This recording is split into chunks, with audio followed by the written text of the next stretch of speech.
Bandiraɓe yiɓiyankoɓe Pinal TV on calminama, on jettama, on beltanama dendagal ɓiɓɓe mbimi e wimami kala yeɓoɓe yewtere meɗen wiyetene Nguurndam Pulagu waɗore kala yontere kala e oɗo saaha. Ɗum noon on calminama, on jettama, on beltanama. Hande no eɗen gonde weltare no feewi sababu nde ɗen jooɗoɗi ɗo e neɗɗo mawɗo mo ganduɗa kadi gandaɗo e nder aduna he no feewi. Neɗɗo kadi mo ganduɗa mo gowɗen nande sawtowol mum, mo gowɗen nande jimɗi mum, mo gowɗen kadi yiide ayawuji muɗum. Ɗum noon hande eɗen jooɗode makko ɗo e Pinal TV e yewtere meɗen Nguurndam Fulbe. On biyeteɗo e Baaba Saadu mbo leydi Cameroun mbo nana toon. Ɗum noon hade men fuɗɗade yewtere nde en mbiyat Baaba Saadu yo salmin e ɓiɓɓe mbimi e wimami daroɓe mo e nder aduna he kala. Ɗum noon bisimilla ma Baaba Saadu. Aɗa wawi ruttade indema e yettode ma, kalna yimɓe to e giwoyɗa e nder leydi Cameroun. Assalamu aleykum wa rahmatullah, bandiraɓe sakkiraɓe hande laaroɓe o programme to gonɗon fo e aduna. Ko inde am Baaba Saadu mo leydi Cameroun. Hande mi tawama e leydi Mali. Mi salmini on fof bandiraɓe to gonɗon fu to keedirɗon e aduna fof. Baaba Saadu salmini on e mi wari lesdi Mali. To mi yetti, beele Baaba Saadu hade men nade yewtere ngol ɗo woni lawol ma gadanol warde Mali, na a warino Mali ko adi? Mi wari Mali plusieurs fois. Mais mi wari Mali mi tammi ɗo woni 5e fois. Lawol joyaɓol. Lawol joyaɓol hande ko mi wari Mali. Holno jiiruɗa Mali, holno tawruɗa leydi Mali? Welima? A andi mi haali partout nder programme ji. Kala neɗɗo fo e aduna o woodi lesdi ndi o yiɗi yahugo, o woodi lesdi ndi o yiɗi nde yonki ma ko yiɗi. Mi haali ko toye mi wi min Baaba Saadu yonki am yiɗi Mali, mi yiɗi Allah, mi yiɗi Mali, mi yiɗi Malien. Donc ɗon wakkati feere miɗo wara Mali wakkati feere ko haaje wala mi waɗa programme. Garki am Mali wakkati feere wona programme. Woodi wakkati feere ɓe noddi kam ha Côte d'Ivoire. Mi wari Côte d'Ivoire mi waɗi balɗe 10 ha ton. Nde mi ummi Côte d'Ivoire mi wi kadi Baaba Saadu nda Côte d'Ivoire be Mali ɗum woɗɗotira. Warule Mali a laara. Nde mi ummi Côte d'Ivoire mi wari Mali mi waɗi 1 semaine avant que mi hoti Cameroun. Donc au lieu que mi umma Côte d'Ivoire mi hota ɗo, mi préféré mi wara Mali. Mi fotta e bandiraɓe am, min halda, min janotira, mi ñama ñamdu Mali, mi hota Cameroun. Non jeet noon mi yettima sanne no jiɗirɗa Mali yo Allah yiɗire noon. Donc namdal men gadanal woni holno jiiruɗa fulfulde hande e nder duniyaru ɗo? To fulfulde hande ha nder duniya ɗo mari saɗire makko mi wawi mi wiyata. Woodi bandiraɓe amin yoofi fulfulde nde, ɓe nanata nde sam ɓe haalata nde. Woodi woɗɓe ɗo nana seeɗa seeɗa. Ngam mi yiili aduna, mi wanci lesɗe Afrika, mi laari no fulfulde jooɗiri. Woɗɓe ana jogi fulfulde nde sanne, ɓeɗo yiɗi nde sanne, ɓeɗo haala nde. Woɗɓe yoppi nde. En hoosa exemple bana leydi Nigeria. Nigeria woodi fulɓe ɗuɗɓe, amma ɗuɗɓe yoofi ɗemgal ngal. Ɓe fulɓe, ɓe andi ɓe fulɓe, amma ɓe yoofi ɗemgal ngal. Woodi ɗemgal hawsankore. Hawsankore nde woodi sembe e Nigeria. Kangal jaali fulfulde nde. Mi yahi bana lesdi Sénégal, mi haldi e fulɓe ɗuɗɓe. Ɓe fulɓe, ɓe yiɗɓe pulaku, ɓeɗo jogi pulaku maɓɓe, ɓeɗo haala fulfulde. Amma woodi woɗɓe ɓe yoofi ɗemgal ngal. Min wi'ay fuu, mais woodi woɓɓe ɓe yoofi ɗemgal ngal e leydi Sénégal. Wolof ɓe haalata. Mi yiili nder Mali ɗo, mi yii be guite am, mi nanani nofru am. Neɗɗo o pullo, nene maako pullo, baaba maako pullo, boɗejo coy to a yi nofru maako bana mbaala. amma ɓiɓɓe ma ko haalata fulfulde taw kanko mo haala amma hanko mo haala fulfulde kono ɓiɓɓe makko haalata ɓiɓɓe ma ko haalata fulfulde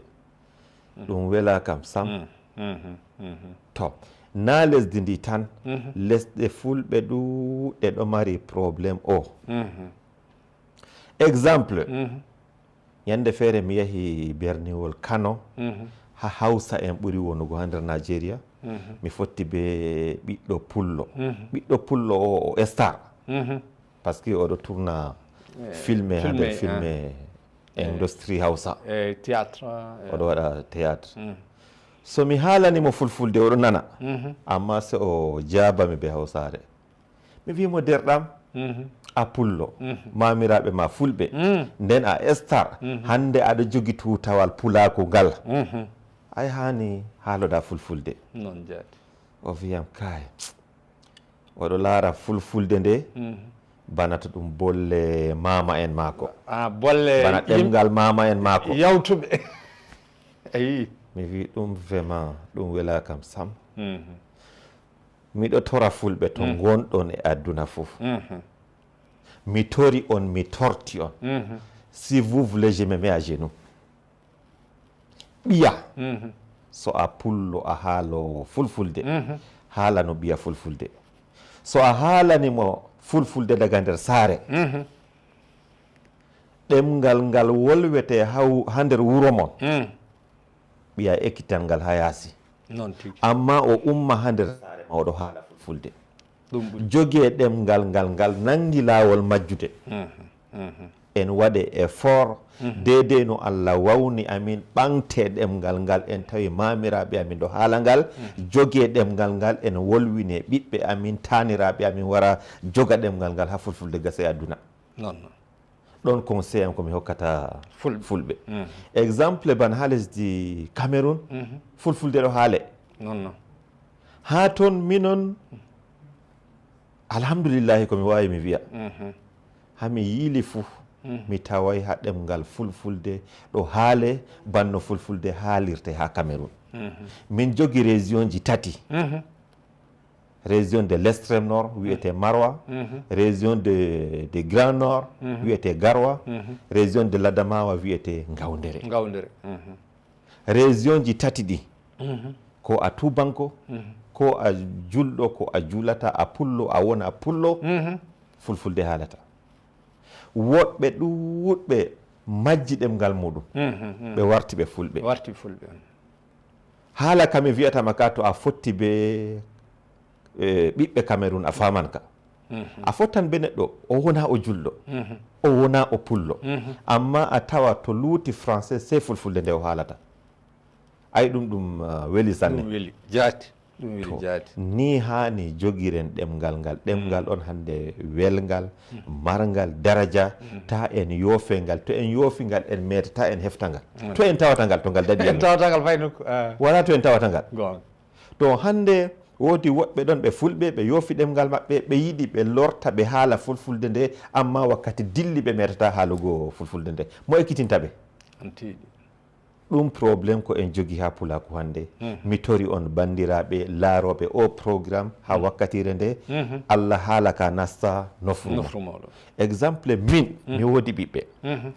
ha nokkure mi woni ha nder Yaoundé quartier am ɗum quartier ɓe wona fulɓe ɓe anda ko wiyete Pulaku ha quartier mi woni ha Yaoundé minon julɓe min jeego heddi ko fof ko heddi ha quartier man fuu min jeego ko lutti pat ɗum ɓaleɓe amma min mi gaftata maɓɓitita hunduko am mi haalana ɓiyam français ma mi haalantamo sakko ɗemgal gongal ngam mi andi français oɗo yaha école d'ailleurs min mi yaha école to mi wi mi haalananmo français mi wonnan français mako oɗo yaha école oɗo ekkita les bons français là-bas à la maison mino min haalana ɓe fulfulde ni mi jogiri ɓiɓɓe am nder ɓaleɓe min woni amma ɓe fouf fulfulde tan ɓe haalata voilà useni moon bandiraɓe jogui ɗemgal ngal ta en sakkine ngal ta ngal majja to ngal majji pullo wi to ngal majji en woni en natti wonde fulɓe tan so ɗengal ma majji ka Baaba Saadu ngal natti wonde fulɓe wallahi tallahi min beltike sanne e dow pammingol ma ko fate fulfulde mi nani e ley boleɗe ma na ley konnguli ma minen ga min mbiya konngol nam e haali haala école sukaɓe moon ɓurɓe ɗudde ɓe gon école beele saabi ha keɓɗon e pular yeehi yeeso e Cameroun fa waɗi dominé nokkuji kewɗi ko sababude jangde waɗi ɗum na sababude holɗum waɗi ɗum yiɗugo tan wato ɓen ɓe yiɗi ɗum ɓe jogi pulaku ton ɓe min haali fulfulde nde hannde ko moye warti pullo a Cameroun ko moye warti pullo woodi hawsa en ɓe mi andi iwɓe Nigeria waɗi jooɗi Cameroun ɓe waɗi jurriyaji maɓɓe ha toon woɓɓe feere ɓe andaɓe hawsa en ngam ɓe warti fulɓe ɓe warti fulɓe himɓe ɗuuɗɓe ɓe anda leñol maɓɓe ɓe andi tan ɓe fulɓe ayi neɗɗo to wolde muɗum majji warti fulfulde man tan o anda leñol maako wala ko o wiyata o warti tan ɗum o warti pullo man tan ni tan komi wawi wiugo non o waɗi pullo jaati donc joni a woni e nder Mali a wari ɗo laabi keeɗi wakkati oɗo miile e yeehi fayi Wasulo eɗen gandi Wasulo e nokkuji fulɓe noon noye tawruɗa pulagu to noon to ɓe yawde am Wasulo mi fotay mi faama ko ɗume ngam nokku goto mi jooɗi eyi a ɓooyay amma mi andi histoire Wasulo avant ke mi yaha Wasulo ngam Oumou Sangare haali ha nder gimɗi mako o haali ha nder interview ji mako Wasulo ɗo hawti ethnie ji tati Mallinka Bambara Fulɓe mais ɗemgal fulfulde ngal majji ha Wasulo majji ha Wasulo amma mi yiidi ɓe Fulɓe gonɓe nder lesdi Wasulo haaloɓe fulfulde am ɓe wonay ɓe ɓiɓɓe Wasulo woɓɓe wari daga Burkina woɓɓe ummi daga Nioro wari jooɗi hatten eɓe haala fulfulde donc nde ɓe nani Baba Saadu waran ɓe ummi ɓe wari min potti ha Wasulo mi haldi be maɓɓe mi ƴami ɓe haala ɗemgal ngal woodi haaloɓe fulfulde e Wasulo e wiyam kay ɓe yi'ay ɓi Wasulo ni haalowo fulfulde kam ɓe yi'ay amma woodi fulɓe nder ladde ɓeɗo mari nayi maɓɓe woɓɓe ɗo nder gure ɓeɗo haala fulfulde mais ɓe wona ɓiɓɓe Wasulo voilà mais avec le temps peut être ɗemgal ngal foti ngal warta déjà hande nde woodi haaloɓe fulfulde ha Wasulo nde mi yahi ɗon mi ƴami public mi wi haɗɗo ɗum leddi fulɓe public ɓe yiɗi mi yimana ɓe ɓe ɗemgal fulfulde à 100% yimɓe pat ɓamte juuɗe min giɗi yimanu an ɓe ɗemgal fulfulde donc ɓe yiɗi ɗemgal ngal ɓe yiɗi ngal ɓe yiɗi nanugo gimɗi magal nde mi yeehi mi yimani ɓe gimol be fulfulde voilà très bien e nder ɗum holno jiiruɗa saabu eɗen gandi ko saali onon mbiyata ko saali mawɓe men hanki nam ɓe jiiɗano école beele wonko mbawɗa famminde men seeɗa holko hanno mawɓe men yidde école na ɓe jiiɗa école na ɓe kaɗa janngugo hono ɗum wano to miɗo haala ɗum toujours mi wiye min mi felay ɓe mi anda no on wirta mi felayɓe ɗo voilà mi felay mawɓe ɓe laaɓɗo ceer kalɗa ɗo fulfulde ga jaati voilà mi felay mawɓe ɓe ngam wakkati école wari mallum en wari wiiɓe ɓiya to jangi école natan yiite jahannama noon jaati wala mo yelata ɓiyum nata yiite jahannama go'o ko haɗi fulɓe jangugo kenan ɗum ana ngam ko aduna jooɗi ɓe andiri fulɓe ɓe yiɗugo diina go'o mi haaldi be neɗɗo mawɗo ko haɗi fulɓe jangugo a yi woodi kalimaji ɗon ɗi ɓe wiyata vivi mi nani wayne wi ɗi sahay woodi kalimaji ɗon sahiɗi woodi kalimaji ɗon yelli Allah peut être nde mawɗo o haalani kam min hakkilo am nangi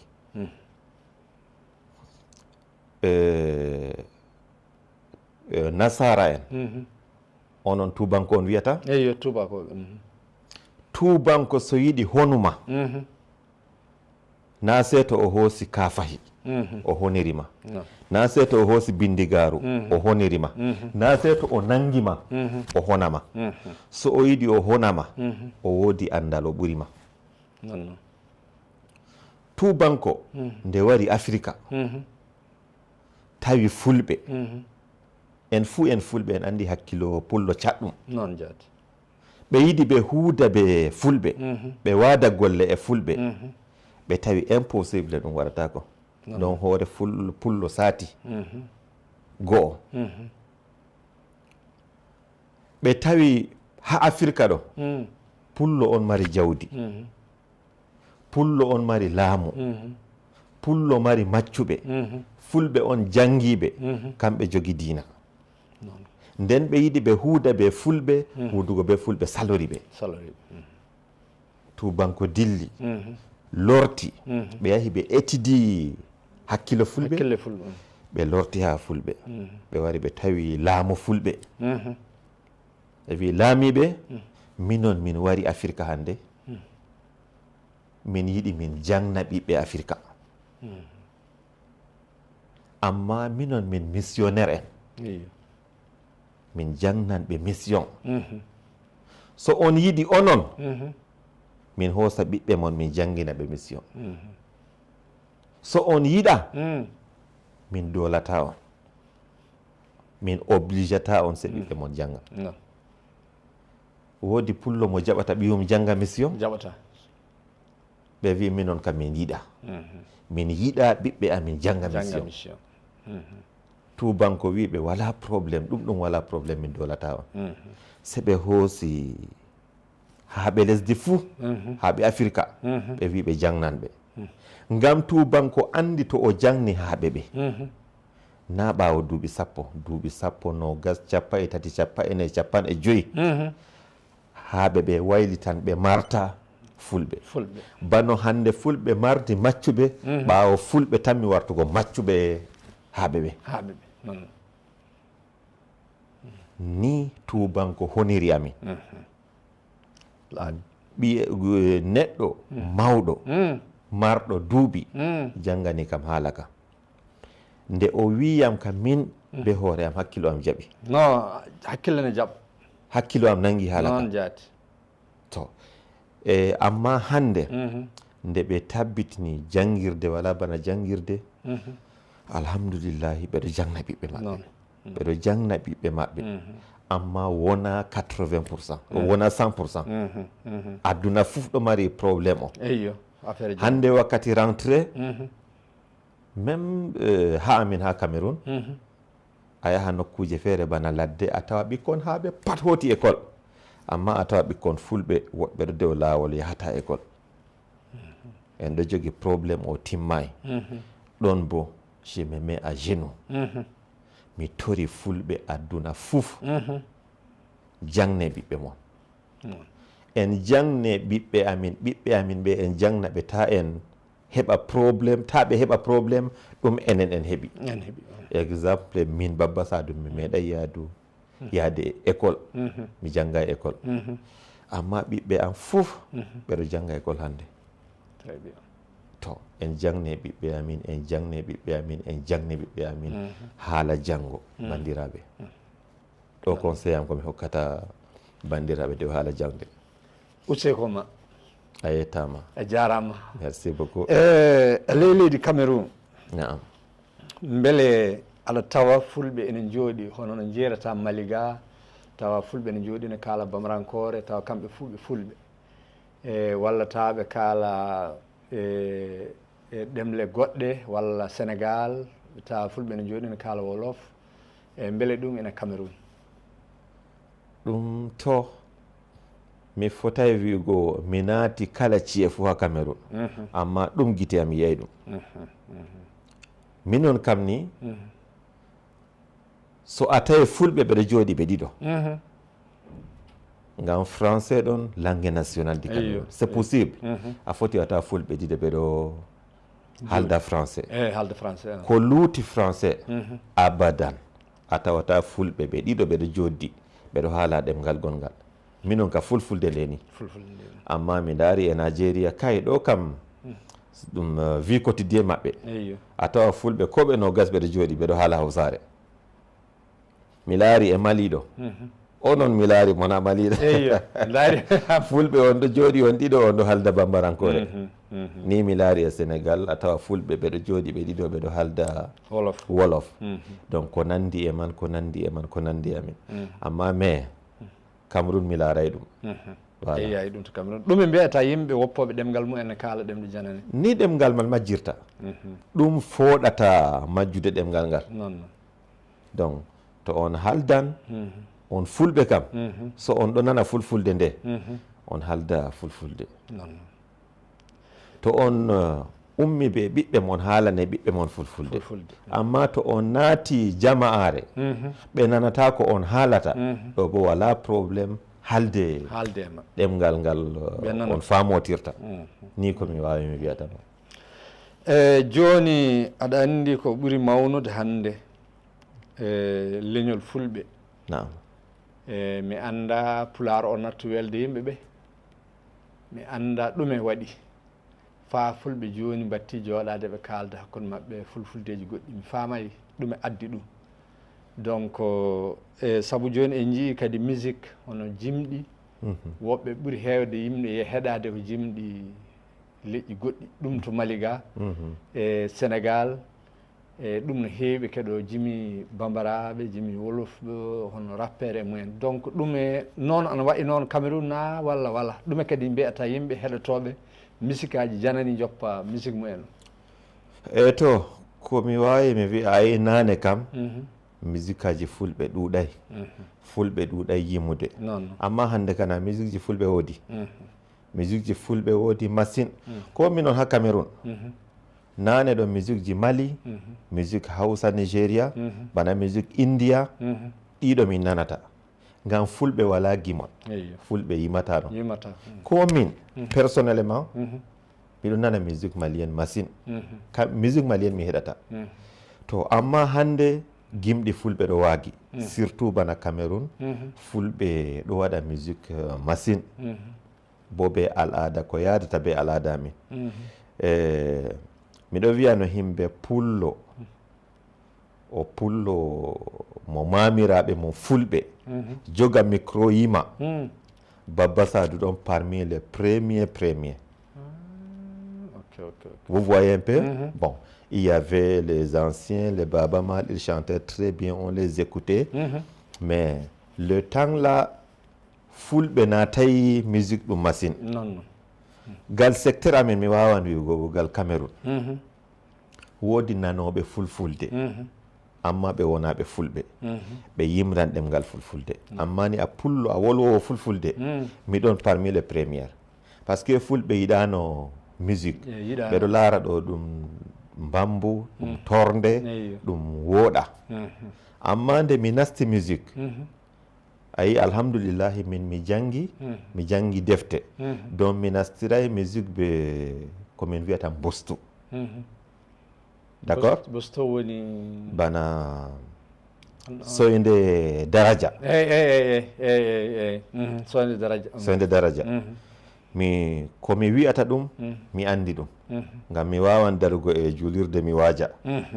Allah hokkiyam ɗum mi jangi to nde mi hoosi ɗum mi wartiri musique yimɓe laari komi haalata ɗum gonga ɓe laari Baaba Saadu ɗo ɓorna boɗɗum nasta himɓe ɓe laari ɗum wartiniyam sana'a ɗo hokkami kalis ɓe laari mi sanjay ɗabiyam hande a yiyata Baaba Saadu ɗon yara alcool a yiyata kam miɗo yaha boîte de nuit a yiyata donc tu me vois seulement parmi les musulmans hakkude julɓe e julɓe e fulɓe ɓe laari ɗabiyaji am mi seeday e yahugo juulurde ko nandi e man ɓe wi kaya ase ɗo kam ɗum sana'a mi anda ko to on andi ko wiyete sana'a donc sana'a ɗo ban wigo c'est un métier quoi c'est un bon métier ko gollal moƴƴal ngal kala gollal moƴƴal ni ɓiɓɓe fulɓe ɗuɓɓe wari lansiri ha nder musique très bien to nde ɓe lansi bo gal côté amin ɗo alhamdoulillahi wala probléme wala momi yiri probléme donc ɓe lansi be valeur aussi donc hande ka fulɓe gal wakkere Cameroun mi wawata mi lima yimoɓe donc musique aji fulfulde ɗo waagi chaine télévision amin radio ji amin hande nder motaji mobile ɗon wiyata mobile aji ko moye ɗo nana musique fulfulde hande kam voilà musique amin ɗo majjini musique ji india yimɓe nananno bon musique mali ɗo mari valeur mum toujours mais de notre côté là les gens écoutent plus fulfulde yimɓe ne ketto fulfulde nde no ɓuuri ko heddi ko donc joni Baba Saadu holno mbaɗaten nam fa pular men o wela yimɓe woɓɓe ɓe wona fulɓe ɓe mbatta hettinade jimi men ɓe mbatta yidde haalde e fulfulde men na wolwude fulfulde men saabu mi e nder haala ma joni mi nani mbiɗa ne jeeɗa wasulum ko ɓe mbi ko ma jima e fulfulde kamɓe ɓe gona fulɓe kono ɓe jiiɗi fulfulde nanogol jimol ngol e fulfulde joni hono mbaɗaten enen fa yimɓe fu jiɗa wargol haalde fulfulde enen ɓe en arta en yiɗa golle amin en yiɗa ɗemgal ngal en jooɗa jambe himɓe to ɓe wi himɓe ɓe himɓe ɓe jooɗi ɓe jambe himɓe yiɗan amin en faami jaati ɗemgal ngal to en jogi ngal en yiɗi ngal en hokki ngal valeur magal himɓe maran envie nanugo fulfulde nde yotta exemple bana gimol hande miɗo yima miɗo yara ɗabiya gimmol pulako ko toye himɓe yiɗi nanugo komi waɗata kay ko tubanko en wori tubankojo america kugal mako fijugo précision o noddi kam o wi Baba Saadu kay wodi gimol ma a yimi bani adama gimol ngol weli kam sanne se o hoosi gimol ɗo waɗi programme oɗo fijita batterie be oɗo tokkita gimol man o yerɓaniyam vidéo man to min waɗi golle nde min waɗi golle hande tubanko e ma yiɗi nani to en ɓeddi wo'ingo ɓe ɓeddan yiɗugo donc ni komi wawata wigo amen ha ko yarata ɗemgal amin yeeso beele joni aɗa wawi yimande min hayso jimol daɓɓol tan joni to joɗiɗa ɗo Baba Saadu jimol ma daɓɓol tan ngol juuta sanne bawgol wallude amen e weltade oɗo sadio deriraɓe yalla miɗo hota leydi baño suudu Baaba on andi ngol gimol gimol village ami waɗi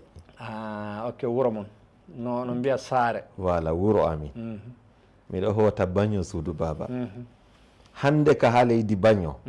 wodi ko ɓe wiyata hymne national ngol on warti hymne national so neɗɗo wurti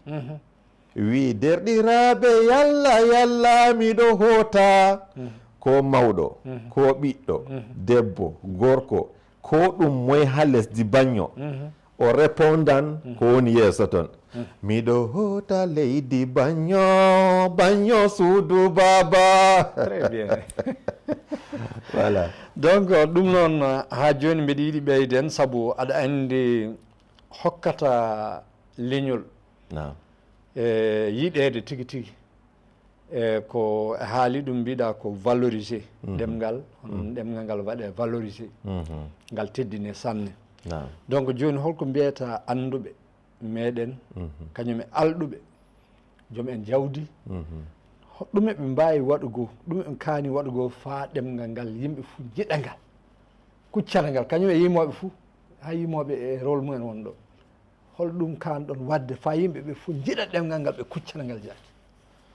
ɗo kana question man en répondu jotta eyyo na question man en saali eyyi saali o e répondi kono eɗen jiiɗi warta e hen hono joom en jawɗele ɓe hono ɓe gaɗata kamɓe fa ɗemgal waɗa valeur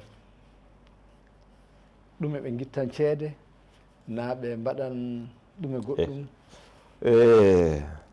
la question est très important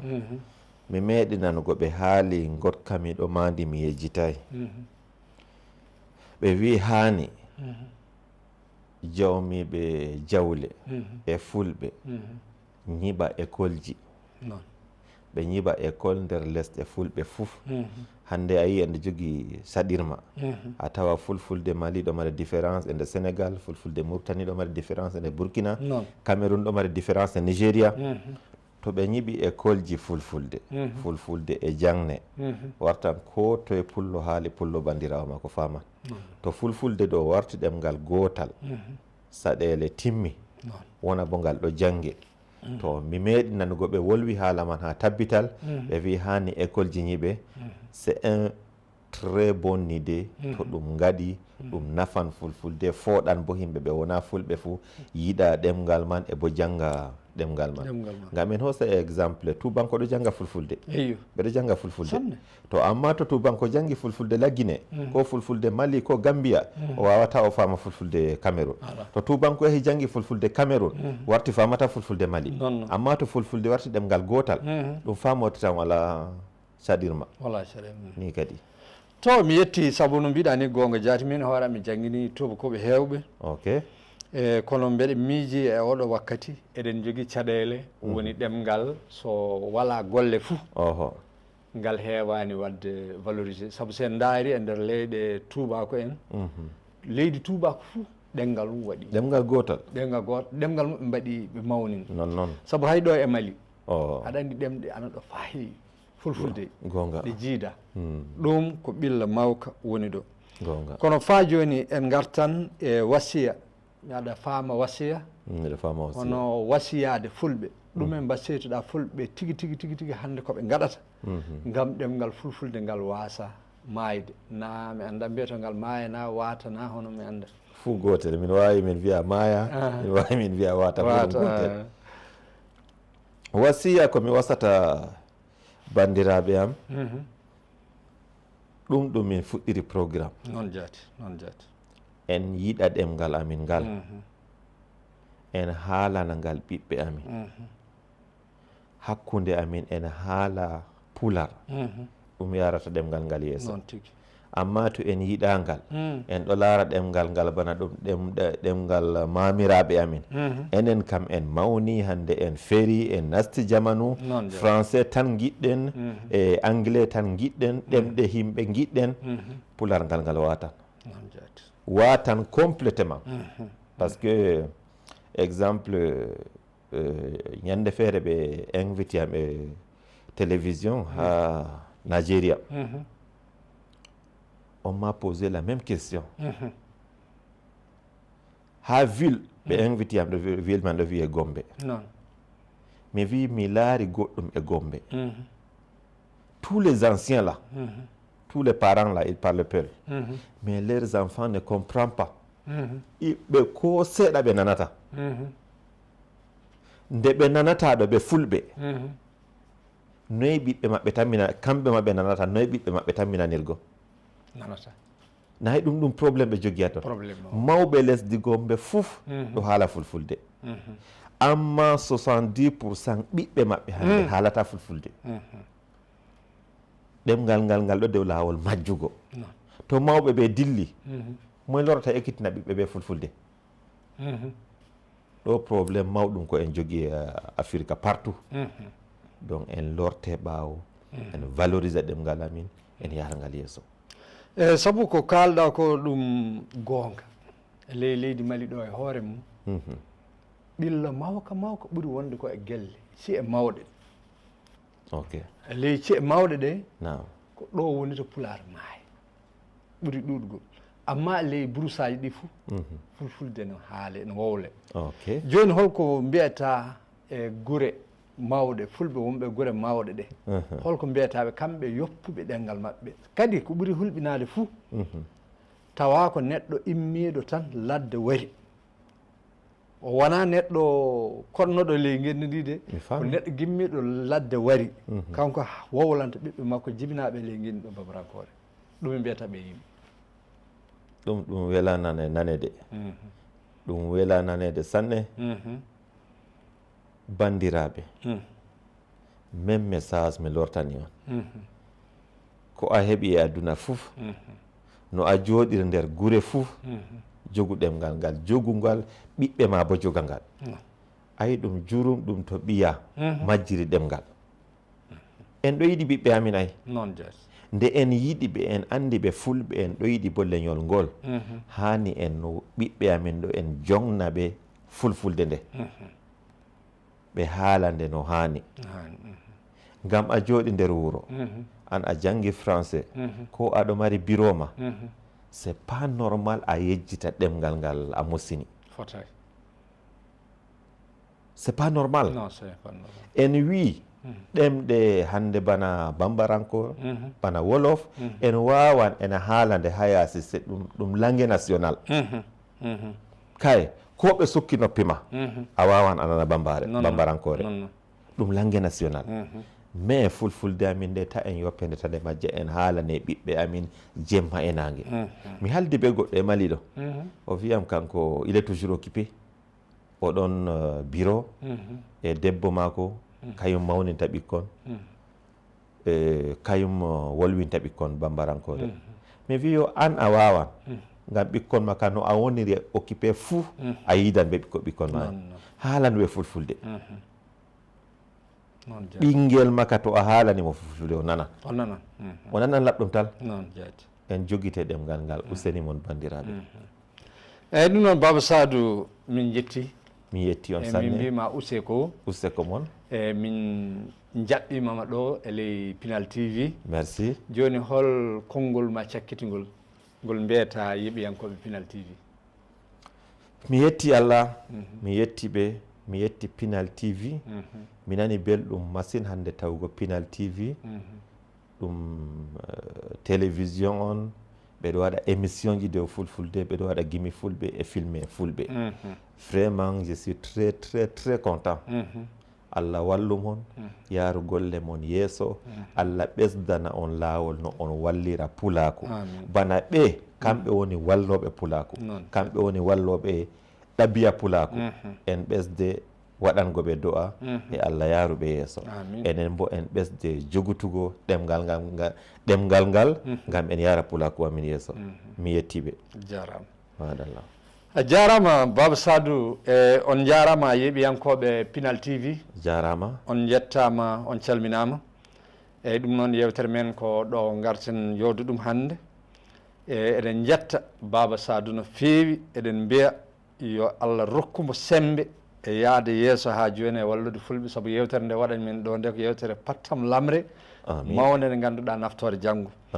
ɗum noon en jetti kanko Baba Saadu en jetti dendagal kadi e fulɓe Cameroun wonɓe diwan o kala en calminiɓe en jettiɓe eɗen mbiyaɓe ɓe jaɓɓama eɗen mbiyamo kadi kanko Baba Saadu useko makko ɗum noon arno waɗanmo yewtere nde ko musidɗo moɗon sehil moɗon e Baba Saadu ene wonde arno waɗande yewtere nde ko musidɗo moɗon Diallo Barel Samba jeeyat toon to cuuɗi meɗen min sembani mbeɗa wiya moon yo Allah hulle en